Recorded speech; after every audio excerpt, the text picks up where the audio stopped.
Olá, que a graça e a paz do Senhor Jesus estejam com todos nesta manhã. Estamos aqui ao vivo, direto aqui da nossa igreja, trazendo a palavra, trazendo a presença, o poder de Deus na sua vida. Quero agradecer aos irmãos que têm orado, que têm buscado aí compartilhar a palavra. Como eu tenho falado, você pode compartilhar a palavra com a sua igreja, com seus grupos, e para isso estamos, para que o Senhor possa fazer a obra. Meus amados, hoje é o domingo de Pentecostes. Domingo de Pentecostes, quando o Espírito Santo, o Espírito de Deus, foi derramado sobre a igreja. Quero orar aqui para nossa prima Sandra Tavares de Oliveira. Também queremos orar por Julião da Silva, que pediu oração, Joanes Bittencourt, William Soares, também pela família Rodrigues de Assunção. Também quero orar por Carolina Guzmán, Joana Dark da Silva e João Castro e toda a família Castro. Também por Maria Célia da Cruz, toda a família da Cruz, João Santiago e todas as pessoas que sempre estão acompanhando aqui as nossas mensagens e que mandam um pedido de oração. Vamos orar, meus amados. Vamos orar ao Senhor. Pai Santo, Deus Todo-Poderoso, nesta manhã gloriosa, maravilhosa, estamos aqui reunidos na Tua presença para glorificar, exaltar o Teu santo e poderoso nome. Meu Pai, que a Tua obra seja feita nestas famílias, nestas pessoas, até mesmo nas igrejas, Senhor, que estão recebendo essa mensagem, a Tua obra seja feita na vida deles. A paz, querido, graça e paz no seu coração. Diga: eu tenho vitória em Cristo, sou mais que vencedor em todas essas coisas. O livro de Atos, capítulo 2, versículo 1, fala que os discípulos foram cheios do Espírito Santo no dia de Pentecostes. A palavra Pentecostes significa 50º dia, porque era comemorado o dia de Pentecostes exatamente 50 dias depois da Páscoa. Vou explicar para vocês. A Bíblia disse assim, versículo 1 do livro de Atos, capítulo 2. Quando o dia de Pentecostes chegou, todos eles estavam unidos, e de repente veio o som do céu, como de um vento impetuoso que enchia toda a casa onde eles estavam sentados. E línguas apareceram para eles, espalhados como de fogo, fixando-se em cada um deles, e eles foram cheios todos do Espírito Santo. O versículo que segue diz que, assim que a cidade estava cheia de estrangeiros, e os estrangeiros ouviam os discípulos profetizando, cada um deles na língua daquele povo. Haviam gregos, romanos, sírios, persas, gente, egípcios, gente de todo lado, porque a festa dos tabernáculos era uma festa muito importante.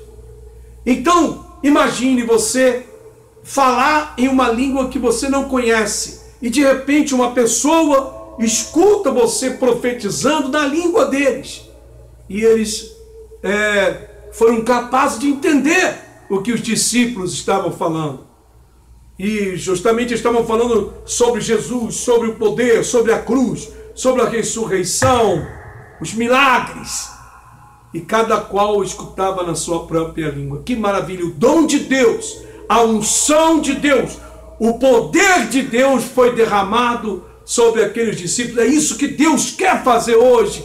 Deus quer derramar poder, Deus quer ungir a sua igreja.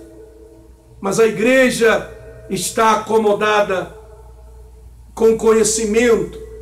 As pessoas pensam que conhecer a Deus, conhecer as coisas de Deus, até mesmo conhecer uma igreja é suficiente. Não, meu amigo, meus amados, queridos, Deus quer fazer a obra dentro de nós. Deus quer ungir a nossa vida. Deus quer usar a nossa vida para transformar esse mundo. Esta festa judaica do Pentecostes se celebrava 50 dias depois da Páscoa. Era chamado a festa dos primeiros frutos da colheita. A festa das primícias era o Pentecostes. Nos rituais judaicos da época, na Páscoa, um primeiro feixe de cevada colhida era apresentado a Deus. Mas no dia de Pentecostes, os primeiros frutos da colheita do trigo foram apresentados a Deus. Então o dia de Pentecostes era chamado dia das primícias. Você pode encontrar isso no livro de Números, capítulo 28, especialmente versículo 26, que fala de que o povo hebreu deveriam recolher as primícias, ou seja, os primeiros frutos, e apresentarem a Deus 50 dias depois da Páscoa. Era o dia de Pentecostes. Também a tradição judaica ensinava que o dia de Pentecostes marcou o dia em que a lei foi dada a Israel. Ou seja, o dia em que Moisés desceu do Monte Sinai com as pedras, com as tábuas de pedras, contendo os 10 mandamentos, que era a lei de Deus. Os judeus chamam a lei de Deus de Torá. Torá significa a lei de Deus. Quando você vê nas sinagogas dos judeus, eles têm aqueles rolos, né? Com a palavra, eles desenrolam, abrem e leem ali passagens da Bíblia. Isso é o Torá, a lei de Deus. Eles chamavam inclusive o dia de Pentecostes de Shinkat Torá. O dia de Pentecostes era chamado Shinkat Torá, que significa alegria da lei. Alegria da lei. Eles recebiam com gozo, com alegria, a lei de Deus. Assim também você tem que receber a palavra de Deus com gozo, com alegria no seu coração. E no dia de Pentecostes, no Novo Testamento, nesse dia que acabamos de ler aqui, o Espírito Santo foi derramado sobre os discípulos. Ou seja, a igreja recebeu o Espírito da graça em sua plenitude. Porque ali estava a igreja de Deus, né? Ali estava a igreja de Cristo. Eram somente os apóstolos, os discípulos. Mas depois daquele dia, os discípulos, os apóstolos saíram por todo o mundo, pregando o evangelho, alcançando pessoas. E graças a Deus, por obra e graça do Espírito Santo, a palavra de Deus chegou até a mim, está chegando até você agora, vai chegar a muitas pessoas, até que Jesus venha. Os discípulos tinham conhecimento do poder do Espírito Santo. Eles conheceram, porque eles conviveram com Jesus durante 3 anos, e eles viram o Espírito de Deus, a unção do Senhor Jesus, operando aí, através dos milagres que Jesus fazia, as curas, a palavra, o ensinamento, a sabedoria que Jesus dava nas mensagens. Ali era a obra do Espírito Santo usando Jesus. Os discípulos tinham conhecimento, mas faltava esse poder dentro deles. Você pode ter conhecimento de Deus, conhecimento de Jesus, até de igreja, mas a obra de Deus só é completa quando o Espírito de Deus entra no seu coração e na sua vida. Eles viram o Espírito Santo trabalhando no ministério de Jesus. Aponta aí para você ler. Anota, Lucas capítulo 10, versículo 1 e 20, diz que os discípulos experimentaram em parte o poder do Espírito Santo quando eles saíram em duplas. Se acorda? Jesus mandou 70 discípulos para pregar, para curar, para ensinar, para libertar as pessoas. E Jesus deu poder e autoridade. Então, quando Jesus deu poder e autoridade, o Espírito de Deus guiou aqueles discípulos para fazer a obra. Eles ouviram Jesus prometer que a vinda do Espírito Santo seria para fazer uma obra no coração e na vida deles. João capítulo 14, versículo 15 e 18. Eu vou ler daqui a pouco isso com vocês aqui. E os discípulos receberam o Espírito Santo de uma nova maneira, através de um sopro. Quando Jesus, depois de haver ressuscitado dos mortos, ele apareceu em um lugar, uma sala, uma casa onde os discípulos estavam reunidos. Ele entrou, soprou sobre eles e disse: recebeis o Espírito Santo. E eles sentiram aí a unção de Deus. Então eles tinham esse conhecimento, eles tinham essa ideia, mas faltava dentro. Hoje em dia, porque tem muita gente dentro da igreja, muita gente que conhece a igreja, a palavra, Jesus, mas falta aqui dentro, falta a obra do interior. Os discípulos ouviram Jesus falar aqui mesmo no livro de Atos, capítulo 1, versículo 4, que eles deviam esperar ali em Jerusalém, unânimes em oração, o batismo do Espírito Santo, quando Jesus disse: e recebereis poder quando venha sobre vós o Espírito de Deus, sereis minhas testemunhas, né? Por todo o mundo.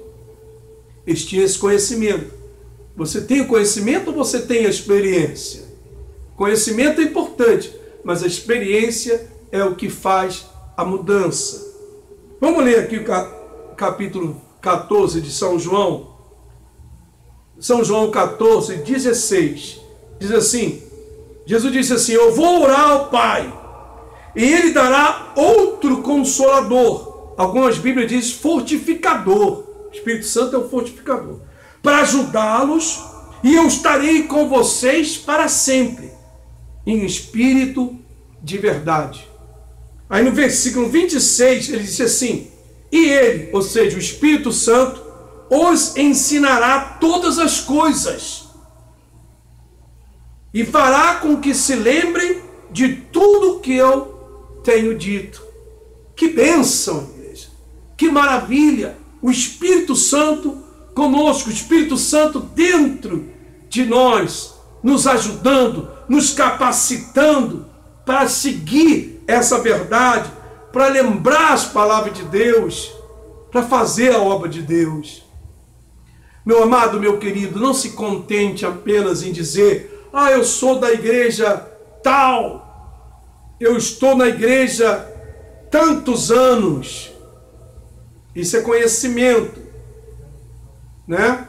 Olha, eu conheço a Bíblia, eu fiz estudo bíblico, até me formei em teologia. Isso é conhecimento.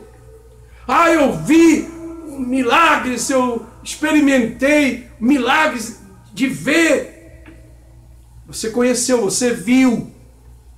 Mas a obra maior que o Espírito Santo deseja fazer é aqui, no nosso coração. Olha, meus amados, até para nós que somos pastores, pregadores, nós podemos falar, nós podemos ensinar a verdade e as coisas de Deus. Mas nós sabemos que depois que falamos, pregamos, ensinamos, temos que orar para que o Espírito Santo faça a obra. Porque se o Espírito Santo não fizer a obra, todo esse ensinamento, toda essa palavra se perde. Que a pessoa acaba esquecendo ou não praticando. Por isso que é bom que você deixe o Espírito de Deus fazer a obra. E isso vale para você também, meu amado, meu irmão crente no Senhor, que está nas coisas de Deus. Você já tem experiência de Deus em sua vida. Você foi batizado, ungido, falou em línguas estranhas. Você está cheio do poder. Então agora você tem que orar a Deus também, para que Ele possa fazer a obra no coração das pessoas que você está querendo ajudar. seja aquele grupo de pessoas que você está ensinando a palavra, que você está fazendo cultos na casa deles, evangelizando eles, seja até mesmo os teus familiares que você está orando tanto tempo, pregando para eles a palavra. Pede ao Espírito Santo para fazer a obra, para completar a obra que ele começou no coração daqueles teus queridos, entes queridos, familiares. Uma coisa é certa, Deus não deixa a obra pela metade. Tudo que ele começa, ele termina, ele conclui. Amados, recebe essa palavra no seu coração, recebe a bênção de Deus, recebe a vitória, recebe a unção, o toque do Espírito Santo, que ele possa fazer a obra no seu coração também, no coração da sua família, porque é assim que as pessoas vão sendo transformadas, de graça em graça, de glória em glória, de fé em fé. Amém? Que Deus te abençoe, fica nessa paz, fica em vitória. Como eu sempre falo, você está autorizado a passar essa mensagem aos teus familiares, aos teus amigos, aos teus irmãos. E durante a semana, você pode continuar mandando aí as mensagens com as orações. Eu sempre trago aqui comigo os nomes que vocês me dão para a gente orar, para a gente poder fazer a obra. Que a graça e a paz, o poder e a bênção de Deus esteja na sua vida hoje e sempre. Um abraço, amados, queridos.